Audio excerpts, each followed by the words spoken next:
This is Somebody's Son, episode 6, and today we have Monique here with us. Thank you so much for doing this. I really appreciate it. Thanks for having me. No, of course. And I think that when we talked, we met through our mutual friend Stas. Yep. But when we met, we talked. I was like, yo, we had a good vibe, and it was funny as hell the entire time. And I was like, yo, who else would be better to bring on here than you? So I appreciate it. Grateful for your time. And yeah, we're gonna get into it. So I have these get to know you questions. Oh, they probably invasive. Let's go. No, they're not invasive at all. They're low hanging fruit. Okay. If you could only eat one meal for the rest of your life, what would it be? The fried fish, mac and cheese, greens, and yams all on one fork. I eat all of those the same too. Like I can't. Yeah, they gotta go together. I like them being together. And cabbage is interchangeable. Like for the greens, like it doesn't have to be greens, but the mac and cheese, the yams. Yeah. It could be chicken. Okay. But fried fish would be preferred. All right. If you could be a superhero, who would you choose to be for a day? You know, I was Harley Quinn for Halloween, and I would really like to be her because I feel like I could be all of my different personalities in one and just be crazy and unapologetic and have superhuman strength as well. Wow. Okay. I like that. Harley Quinn is cool. Yeah, her costume is fire. What's the most unusual item you carry with you every day? That's nail clippers, baby nail clippers. Okay, I don't know anyone else that carries. Yeah, my son was scratching people at school. Oh, okay. And so now I just make sure his nails stay low, and I keep them. And every time we get out the car, I check his nails. All right, that's good. Yeah, my son bites his off like I do. It's terrible. Okay. But that would be better than carrying nail clippers every day. Sean talks about it all the time. Like, yo, why y'all bite your nails? It's just like I don't even know. I mean, I bite them evenly. Have you tried like the hot sauce method? Yeah, because I do it, I don't even be tripping. I was like, you got it, bro. As long as he don't put his toes in his mouth, I'm fine. That would be impressive, though. I mean, kids are flexible. Yeah, true. If you were a hashtag, what would you be? Ooh, hashtag iconic. Iconic, I like that. Yeah. What's the funniest thing that has happened to you recently? Like actual humor. Whatever you find funny. This is like sappy, but I've been getting everything I prayed for. Oh, nice. Yeah, and so that's funny because it's like I was really stressed. Yeah. And now I'm like, yo, the stuff I really wanted just like exists and it's easy. So that's nice. No, that's great. Shit. Yeah. We'll get into that a little bit more. If you could instantly become an expert at something, what would it be? Endodontics. They make a lot of money. I recently had a retreatment root canal, and it cost $2,000 for one tooth and 45 minutes. And I was like really impressed with, so that would be what I would want to specialize in because that was $2,000 in an hour.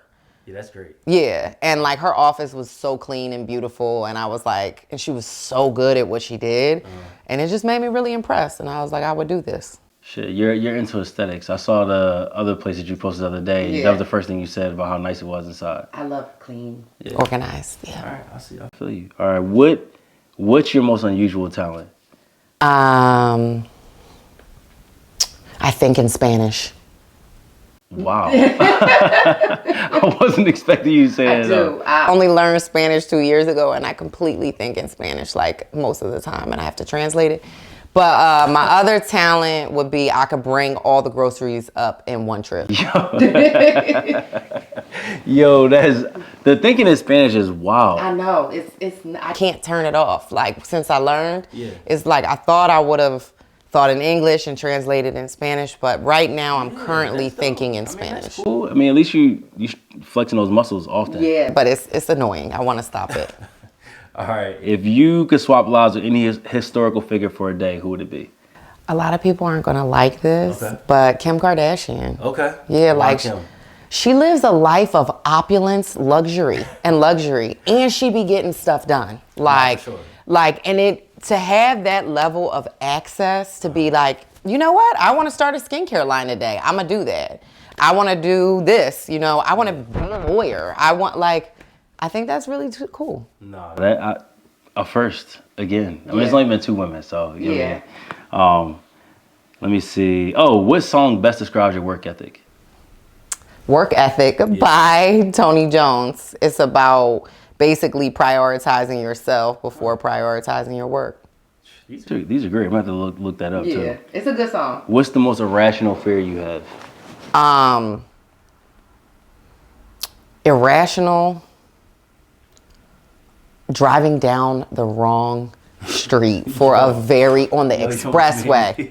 On the expressway. Yo, I know you don't think about that? Nah, but what's crazy is I do know someone that did that. Okay, like it's a thing. Like I have, and leaving, that's one. Yeah. And then leaving, I have dreams that I like left my child at the movie theater on purpose and thought I was going to be able to like come and get, like why would I do that? Why would I do that? But I have fear of leaving my child. Yeah, I don't know if you met Ron before. He actually did that in Paris. Oh, wow. He drove down the wrong side of the highway. I'm sorry for telling you a story, bro, but I had to. Yikes, Ron. Get it together. If animals could talk, which one would be the rudest? A squirrel. A squirrel. They'd be pissed. Yeah, or a pigeon, crazy. But a squirrel. I think a squirrel. They always fighting for their lives. I said a cat, but a squirrel might be. Somebody else said a giraffe. Because they feel like they're above everybody else. They're like living a good life though. Yeah. Okay. If you were a kitchen appliance, what would you be and why? I would be a top tier espresso maker. Okay. Because I am energetic. Yeah. I'm sleek. Okay. And I'm modern. And I am necessary. Okay. Yeah. I like that. That's probably the best answer I've received so far. What's the best piece of advice you've received but ignored? This too shall pass.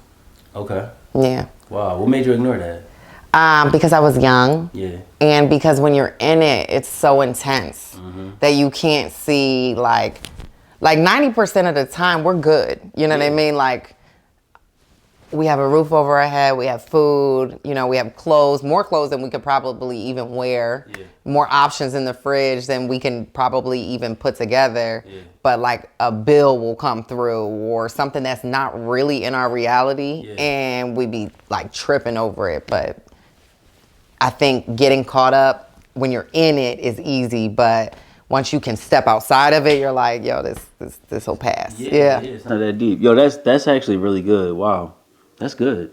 This is about to be good. All right, Mo, I see you, Mo. I see you. If you could only I'm translating in Spanish right now. If you could only keep 3 apps on your phone, which would you choose? I'm gonna keep it a buck. Instagram will be number 1. I make money on there. Yeah. Yeah, like Apple Pay. Okay. Like I rarely have my wallet and Google Maps. You gotta get to where you're going. No, yeah. I like that. I like that. All right, well, look, that's the get to know you say. That was probably the best one. That was the best one so far. All right, so tell me a little bit about yourself. So we got to know you that way, but tell us who Mo is. Where'd you grow up? Where'd you go to school? All that good stuff. All right, we'll keep it short and sweet. I would like to describe myself like work and all that stuff as a multi-hyphenate. Okay. I am a digital creator. Yeah. I'm a public speaker. And I'm a writer, and I am a nurse. Yeah. So I am probably one of the most creative nurses on the planet. I've just done as many things as you possibly can do with a bachelor's in nursing degree. I got it from Hampton University. I grew up in West Philly and South Philly, and I left home at 17 and never moved back until 33. Wow. So I haven't lived in Philly for almost half my life. And I just moved back to be closer to my mom and have more support with my son. Yeah. I'm a mother of a 2-year-old, and he is incredible, just like me, a lot.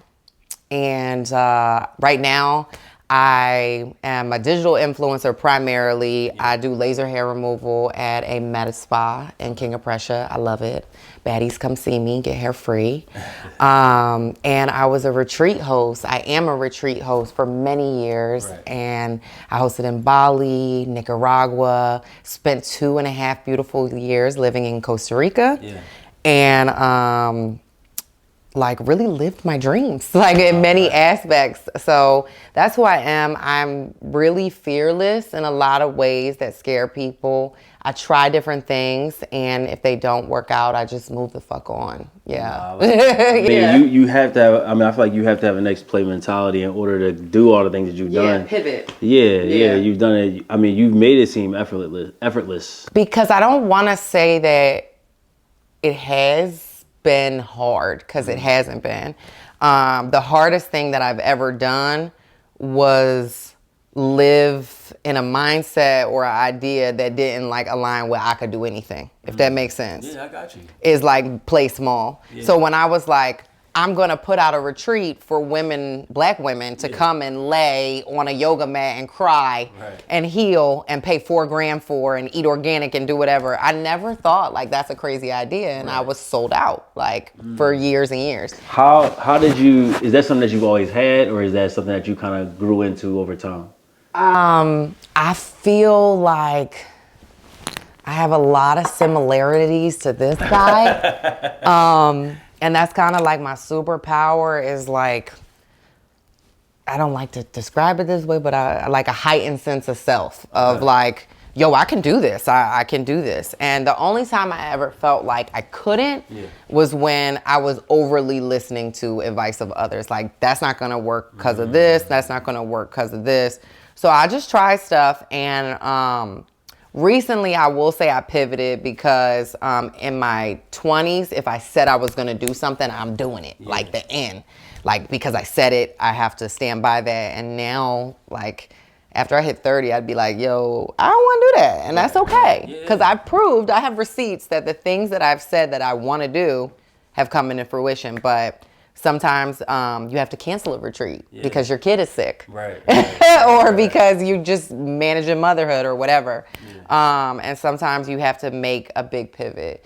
But the times that I really failed was when I was like, I'm going to take this job even though I hate it because my family needs me to do this. I'm going to stay in this relationship because it makes sense and it's practical. That's when I fall and fail. But when I'm like, yo, this not working, let's pivot, it's normally a huge success after that. It kind of reminds me of like that quote they were saying, like success, money, all that stuff, like speed. So the quicker you could just move on to the next thing, is the quicker you're able to receive all the things you actually want. I agree. But right now that I have a child, I've been very free-spirited in my life and been able to touch and go.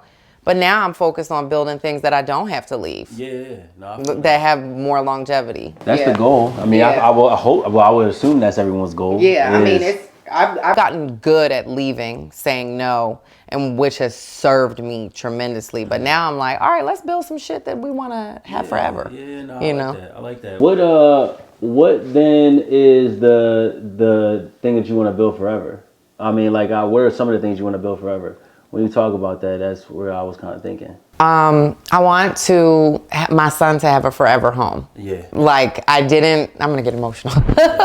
I was a nomad for several years, for between the years of 2012 to 2020. I lived freely and I want to go spend a month in Portugal. Let's do it. You know what I mean? Like, I want to not be in one place. I just want to have a storage space and move about different countries and be bougie homeless. I don't know, whatever I wanted to do at the time. And now I want my son to have a place that exists where his first pair of Jordans are. And like, you know, there's pictures of him and toys, and I want more stability. So I want a forever home. I want a forever partner. This like bond with my child. And then I want to build businesses. So I built one holding company now that holds all my ideas. And I'm expressing myself through tech is my next. And I think that is definitely going to have a lot more longevity because I have that one holding company, which is called Live Now Ventures, that basically focuses on helping people live their lives right now. And so business, home, relationship. No, I feel that. I mean, that's something that I've always admired about you too, even just from afar. Like, I always enjoy seeing you do the things you said you were going to do. I've enjoyed, like, you know how you'll see people doing stuff and it's like they said they were going to do it, and then you see it pop up and you're like, oh shit, they actually fucking did it. Yeah, you'll see my episode. That's always been something that I've admired. Just like, yo, there's not many people that can do that. Thank you. And I admire your work and attention to detail. Like, we're in a home and like we got 3 set up, and like, I've always liked your work. You filmed one of my events in 2017, and it made me realize how much I need to invest in videography. So I did a 20-city tour that year speaking, and I had a videographer at every event, and if it could have been you, it would have been, man. Nah, that's dope. I appreciate that. So tell me about what it was like for you growing up. Did you have both your parents? What was young Mo's life like? Okay, so young Mo, I would say, so I have both my parents. Okay. My dad is a really active father. He's a provider, a protector, and he's also really emotionally mature. So I can talk to, but he's practical to the max. Okay. So not emotional. Like, I'm like, and he's like, well, the thing is this is that. So I had both of my parents. My parents were married. Okay. We lived near Penn State. Gotcha. My dad was working. My dad's a chemist, super nerd. And wow, this is interesting now that I'm thinking about how life fully circles. But my dad and mom were married. They divorced when I was 7. Okay. And we moved from like a beautiful big suburban home to literally my aunt's basement, me and my mom. So that was a big shock for me. And then I was getting like teased in school for like talking white. And I mean, they didn't just throw me, like, I think they threw me to West Philly public school. No, I understand. Like at 7, you know what I mean? And I didn't understand that, like, I could get beat up. Yeah. Like, I was like, what do you mean I could get beat up? Yeah. So I had to learn how to fight. Yeah. At 7, which I think is ridiculous. That's crazy. So I had to learn how to fight, which, like, you know, that was cool. But I didn't think that was something that I was going to deal with. Yeah. Like, I pulled up with my rolly backpack, you know, and I was just ready. Could you see what's happening? Yeah. I didn't care about like designer stuff. I had always had like a very flamboyant style. Yeah. And so my mom I have 2 parents that are opposite. Okay. My mom is a free-spirited hippie, and she's an activist. She's amazing. She's done amazing things in the city. Yeah. And she just was like, all right, we'll make it to school between 10 and 12, like, whatever, you know what I mean? Yeah. You want to wear your rain boots? Cool, wear it with a tutu. You know, she always encouraged me to color outside the lines. Yeah. And I had a dad who was a scientist. Right. So he's structured. Yeah. And I would say, like, I balance between the 2 of them right now. It makes so much sense. Yeah. Like, hearing it now, I'm like, yo, this actually makes more sense than I would have ever imagined. No, it's crazy because I don't like, I'm this free spirit, but I also have to mop my floor every Tuesday. Like, it's like, I like things to be really clean. Like, really clean, because my dad on Sundays would make us iron all the clothes, mop the floors, things like that. Like, we had chores, like real ones. And, you know, my dad was an active member of my life even after our parents got divorced. I lived with him for a short period of time. Mainly when I was giving my mom a hard time, is when I would go live with him. Like, around like teenage years was when she was like, go. Yeah. And which was cool because, you know, my dad always tried to understand like my period and things like that. And my mom just always tried to nourish the creative in me. Got you. So it's nothing that I can tell my mom that I want to. So this is where I get this from. If I'm like, yo, I want a 4,000 square foot wellness studio, which is something I've said to my mom. I've seen the building. I want it. Yeah. Okay. Well, when, like, so are you going to start now or next year? Like, is her question for me. Like, it's never, can you do this, ever? My dad will hit me with, most businesses fail within the first 10 years and da-da-da-da-da, and then I'll go and look up that stuff. So that's what my parents are like, and they're both around. My dad currently lives in Arizona. Okay. My son looks like him. Wow, okay. Yeah, like, a lot like him. And my mom is here in Philly, and she takes my child 1 weekend a month. Got you. And, I mean, she's just constantly encouraging me to be the fairy and creative that I am. No, that's dope. So now, you said Souls 2. Yes. Tell me about how you feel that might have, how you were raised, how has that impacted how you now raise Soul? What are some of the commonalities you found yourself doing between how you were parented, if there are any, Yeah. And then how you parent now? My mom cooked a lot. We ate hot meals, and she got creative, and that's a common thing. Like, I don't really enjoy feeding my kid. I literally quit a job because I couldn't cook for my kid. Oh wow. Okay. Yeah, like it didn't like. What you put in your body affects your vibration, your well-being, from a medical standpoint, from an energetic standpoint, spiritual standpoint. And like, if you think about Uber Eats, like, yo, it's going to a restaurant, someone else is picking it up, and then it's coming to you. So that's just a lot. Yeah, you don't know what. And I've seen some things. Yeah. And I'm not against Uber Eats. I love Uber Eats or Grubhub, whatever it may be. But needless to say, like, I couldn't really provide that. So we have fresh food in the house, cooked food.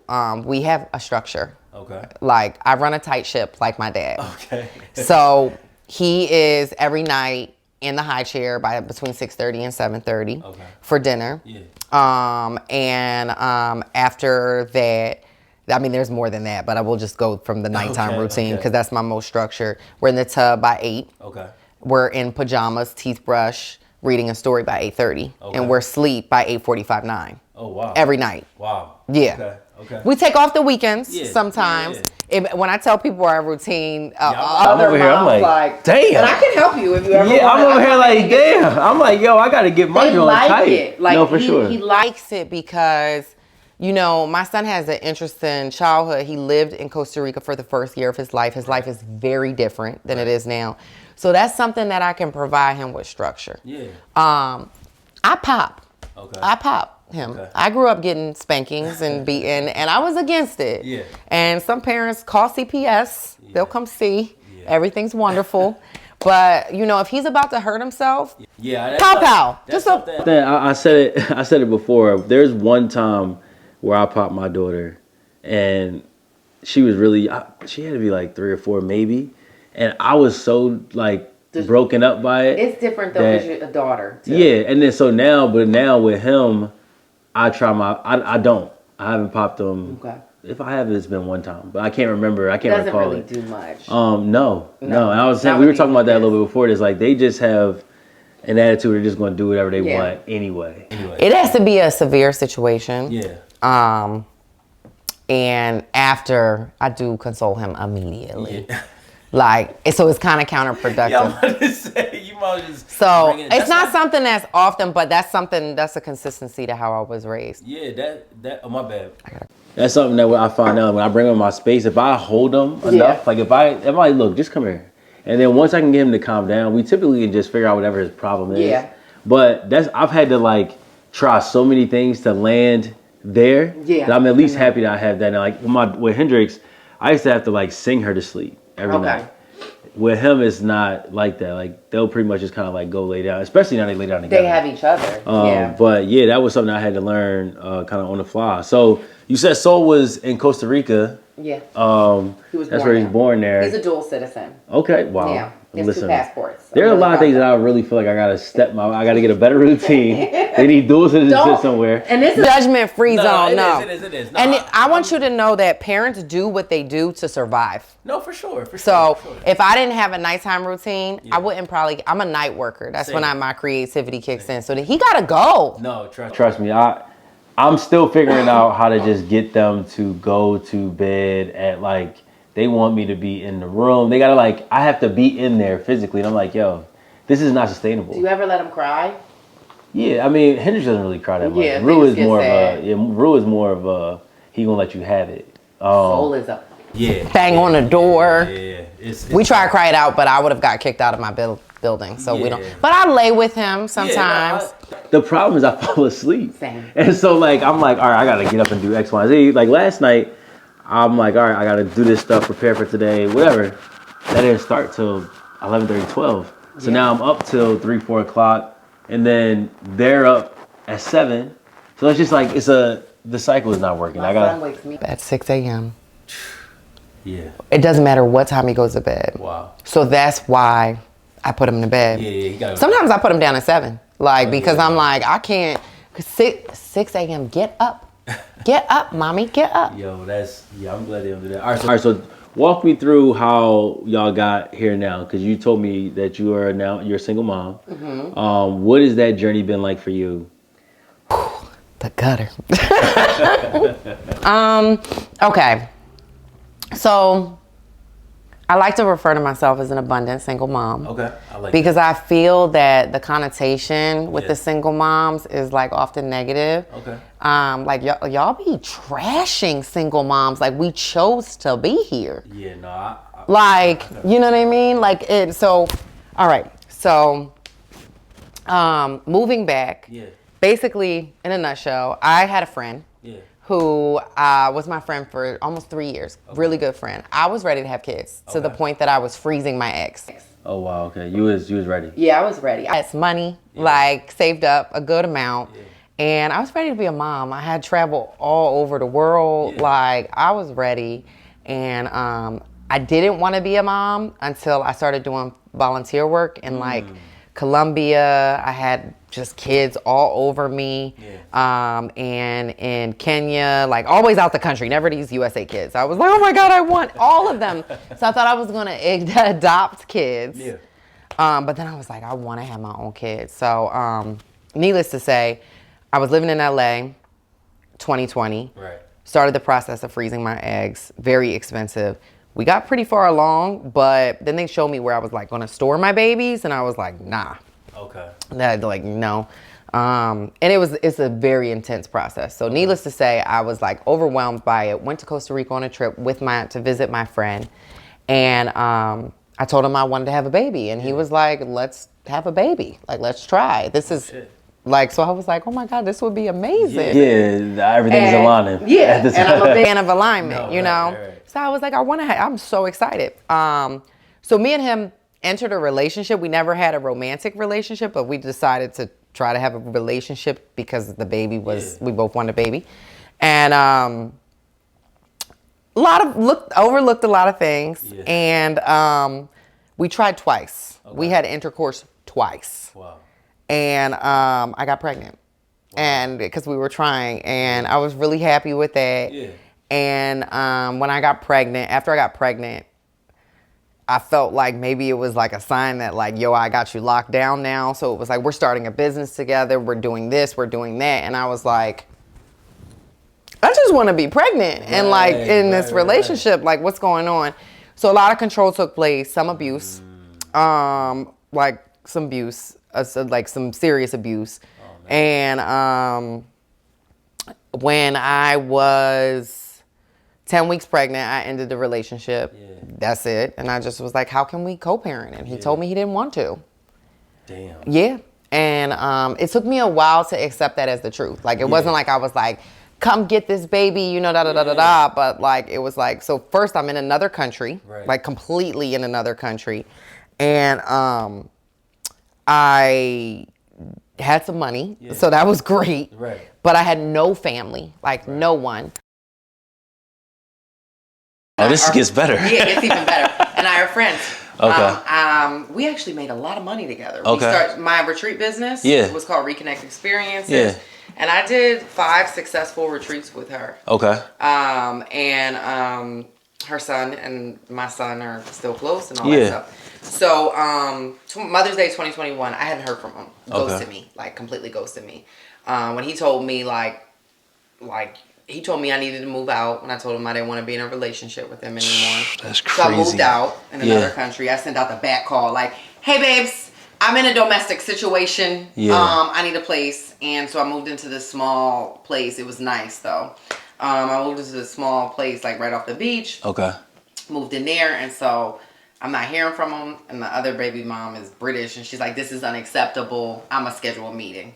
So he wouldn't schedule a meeting. Yeah. So she was like, that's fine. He wants to go to the market to do something. Yeah. So we're at a farm. She was like, he wants to go to the farmer's market. I'll drop you off there. So she drops me off to know, like, because she knew he was going to be there. So I'm like, hey, can we talk? We sit down, we talk, and I'm like, you know, I just want to know how, since you're no longer my partner, how can you show up for this child? Mm-hmm. Like in a way, even in a way that exceeds how you show up for your other child. Yeah. And like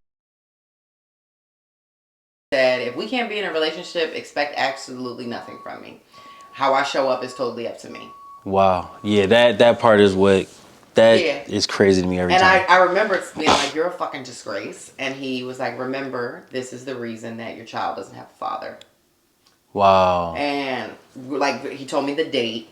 Remember, this will be the reason. And I was pregnant, so I believed it. You know, like it's my fault. You know, and now I realize it is my fault that my child's father isn't in his life because I don't have no standards. You know what I mean? Because I actually have standards around how I want my son to be shown up for. So pregnancy was a vibe. After that, I was like, you know what? Part of what abusers do is keep you really small and isolate you from other people. So he wasn't really wanting me to hang out with like people I was meeting, where we were living, and the place we were living in wasn't meeting all of my standards. The food I was eating, he was like, I don't want you to eat that. I don't want you to eat this. We're going to go on a juice cleanse. And I'm like, bro, I'm pregnant. So it kind of felt like I was like this child that just had left the home. Right. And I felt really like, okay, how do I want my pregnancy to be now? So I decided to make it as luxurious as possible. Right. I didn't really want to leave the tropics at the time. I was living in Puerto Viejo, Limon, Costa Rica. And it just felt like, just stay. Like, just continue to stay.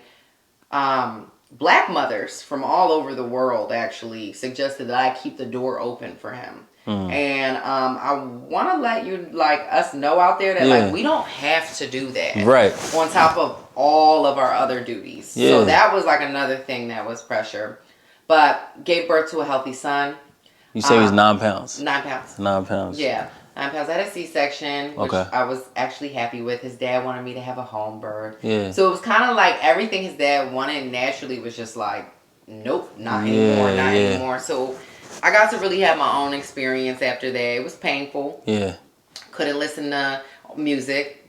Only Mac Miller. Right. Except, like, that was like really hard for me. And I just got a village around me of women, of other mothers who understood, and a lot of support, and I asked for help a lot. Yeah, I mean, first, the Mac Miller song. What's the song? 2009. Good News is one of my favorite videos. I like Good News too. And I like Self-Care. That's a good one. That's a good one. Yeah, that's a real good one. Man, village is important. I mean, I don't know what I would do without my folks, and not even just my family, like my friends, the 7 uncles that my kids have, is really helpful, and it really does make a difference. So walk me through then coming back home. So y'all came back home, Soul's 2 now, y'all came back home. What's that been like? Okay, so first, remember how I told you my mom left my dad and we ended up in the basement? Yeah. Mirroring experience. Wow. And it was so humbling because I always looked at like the way I was raised. Like, I'll never be in that situation. Like, I'm always going to have money. I'm always going to have access to things.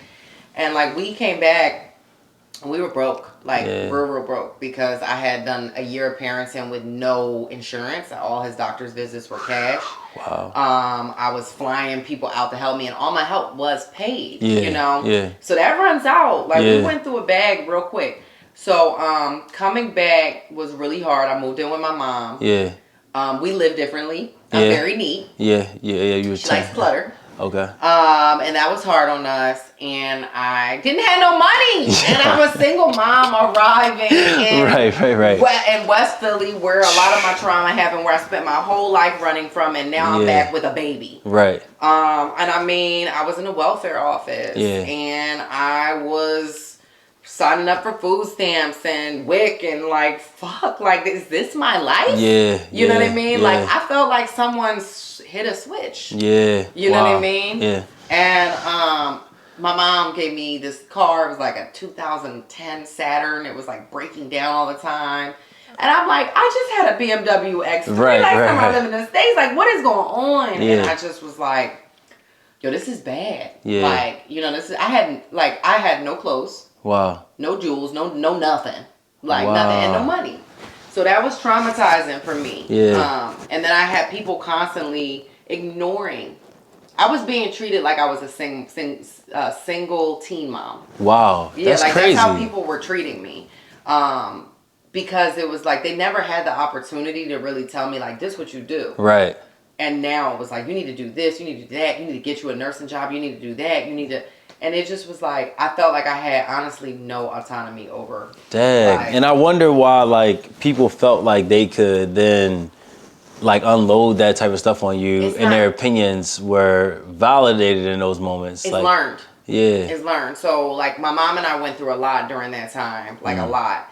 And I learned that a lot of it was learned from how her mom treated her. You know what I mean? Like, it was like some of the things that came. I was like, yo, like, have you, like, I was just flying you out. Right, like, right. You're broke. Get it together. Like, you're a single mom now. You need to figure it out. Like, you have to make these sacrifices. And I just was like, yo, this is crazy. Yeah, wow. And then what I had to fall back on was my RN license. Right. And, you know, I just wasn't really willing to leave my kid for 12 hours a day to go work in the hospital. Like, I just wasn't. And I got a lot of, like, you got to do what you got to do. And I'm like, no, y'all had to do that. Like, I'm not doing that. You know? So it was rough. You said something that I won't forget. Like, you can parent however you want to parent. Like, that's up to you. That's your journey with your kid. Man, so what has been then the best part, and I won't say the worst part, but I'll say the best part and the hardest part about being a solo mom, single mom? Money. Yeah. The hardest part is money. Like, your child's at risk for way more things because of money, because you're on one income. So that's why I got 3 right now. You know what I mean? That's why I got 3 incomes. Like, because money is a thing. Like, that's the hardest thing for me is, like, not only do I have to be this soft, nurturing, mushy mom, but I also gotta, like, pay all the bills, organize the bills, pay the bills, make the money. And the best part is I can parent however I want. Right. Without having to answer to anybody. So that was the hardest part. Best part. And what's the best part for you? Best part? I think 2 things. Okay. One is that I can do it however I want. Like, if tomorrow, respectfully, I decide, which would not be unlike me, I want to raise my son in Italy. I can do that. Yeah, absolutely. Like, I got, like, receipts that I actually can do that. So, love that for me. Yeah. And the other thing is that I know that my son will say that my mom invested in my creativity and my well-being. Oh, that's dope. Yeah, like, that's something that my son has a brilliant mind, and he got a lot of that from his father. Like, his father is an amazing architect. Oh, well, I'm sorry, engineer. His father is an amazing engineer.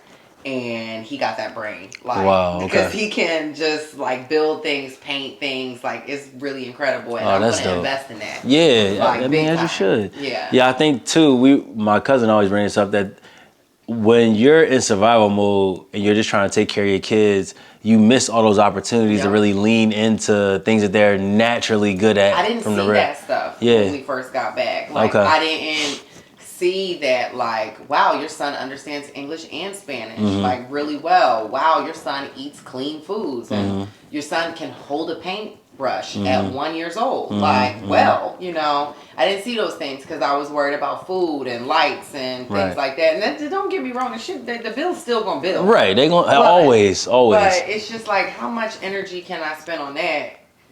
And now I feel like I can do a little bit more now of, like, noticing how amazing he is. Nah, that's dope. I love that. I love that for both of y'all. I love so then tell me about how dating has been for you as a single mom. Okay. So I had my first boyfriend when I was 5 months pregnant. Right.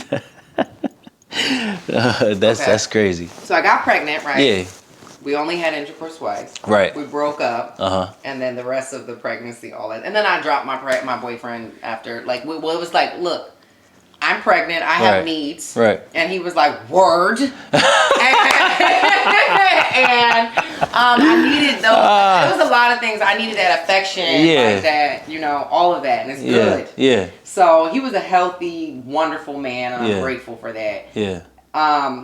Dating has been interesting because in another aspect of being a black woman now, I have to add on single mom, right? Yeah. So I have to maintain my value in my mind because the internet says that I'm invaluable. Like, the world is like, oh, you're a single mom? What did you do? You know?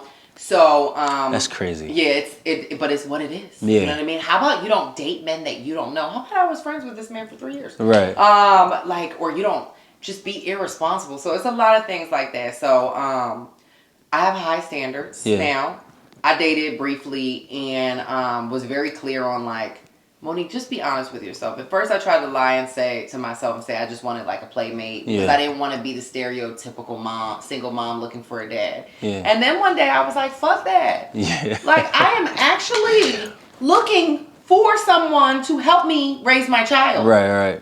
Mentally, spiritually, financially. Yeah. Heavy on the financially. Like, because that's the most irritating part of what I do. If I can have expansion in that area, that would be great. Yeah. So I started to get clear and manifest that. And go look on my threads or my Twitter. Like, I manifest things publicly. I'm big on that. So I was like, I'm calling in a partner that does that. And then that showed up for me. But I had to say no to everything that was not that. And not question my value along. Do you deserve someone who is willing to provide and protect you and your child? Right. Girl, yes. Yeah. You know what I mean? Like, do you deserve to be with someone who's fun, who's financially stable, who is great with your kid, who's organized, who can work with you, who's creative? Yes. Whatever it is, get clear. Yeah. And then you don't have to fold. But I do feel like we have to take some time and learn our kid. And have that bond with your kid. Because having someone else come in and just say, all right, this is how it's going to go. Right. Is not okay. Yeah. Soul and I have our own bond and our own routine and our own structure, and he adds value to that, and I'm grateful for that. No, that's really good. I mean, I know we talked about it before about how, you know, I was there for Soul's first haircut. Oh my God. So I am salty that we won't. Well, I haven't seen him at the barbershop since, but no. First of all, he was going on a 2-week schedule. No, right? No, I'm saying I haven't seen him there. I haven't physically seen him there. I mean, I've seen that y'all was going because Malik would tell me every time I go Malik. Malik is cool. And Malik need to come up off them prices because Soul gets 10,000 views every time we go in his Yo, trust me, them prices high. No, 40. Listen, what is it? $30? Yeah. And then you got a tip. Yeah, and it's 50 for men. It's 50. Y'all deserve to pay more. It's 50. I didn't know. Yeah. Like what barbers really did. Yeah. Until I sat in the barbershop waiting for my 2-year-old's cut for an hour. Oh yeah. It can get like that. Yeah, you gonna wait. And wow, he takes 6s to 10s. Yo, shout out to Malik. Yeah, like well done, Malik. Like he Yo, that's crazy. That's crazy. I was like, he sat in the chair like, look, and then I'm like, oh, hi. Yo, that's crazy. Yeah. The haircut is a big thing. It's a big thing. Buy Christmas presents, y'all. Yo, all right. So we're gonna wrap up. I got a couple. I think that's it. All right. So yeah, if you could go back to yourself and tell yourself and give yourself a piece of advice at 18, what would it be? 18? 18. I was pretty solid at 18. All right, so 25. Nightmare. Shit show.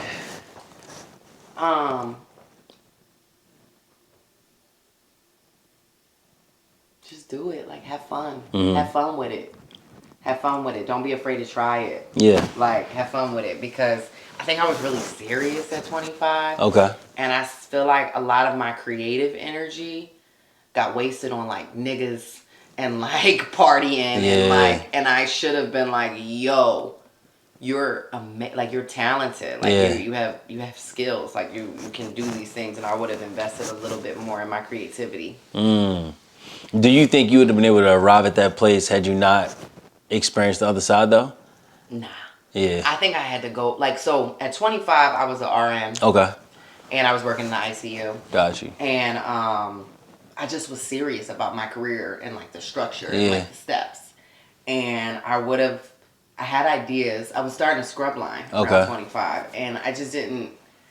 I had the vision, but I didn't have the follow through because I didn't believe that it was like truly available to come. Does that make sense? No, I got you. Like you had that. It's kind of like how you're like, yo, I'm a manifested. Yeah. At the time, I feel like you just at that time weren't in that vibration. I was like, this is gonna cost too much. There's so many different companies that do that, and I think I'm like aging backwards in that sense, because I feel like now at 35, I'm doing all the things that I wanted to do as a child because I know that they're possible. That's good. Wow. That was good. Thank you. So then what I have two questions then. Okay. What piece of advice would you give someone watching this that may or may not be in a similar situation, or that's just listening and just needs a word of encouragement? What I started calling is like, what is your mantra for 2024? Keep signing the check is one of them. Okay.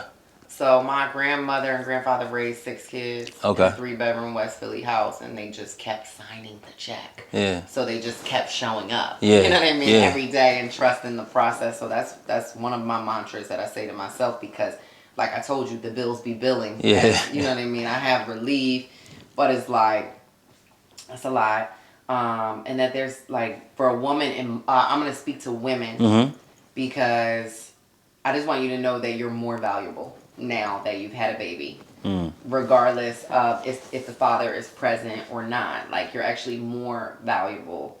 Like, that portal between your legs is what brings that to earth. You know what I mean? So you're more valuable. So show up like that, and show up with standards like that, and trust that.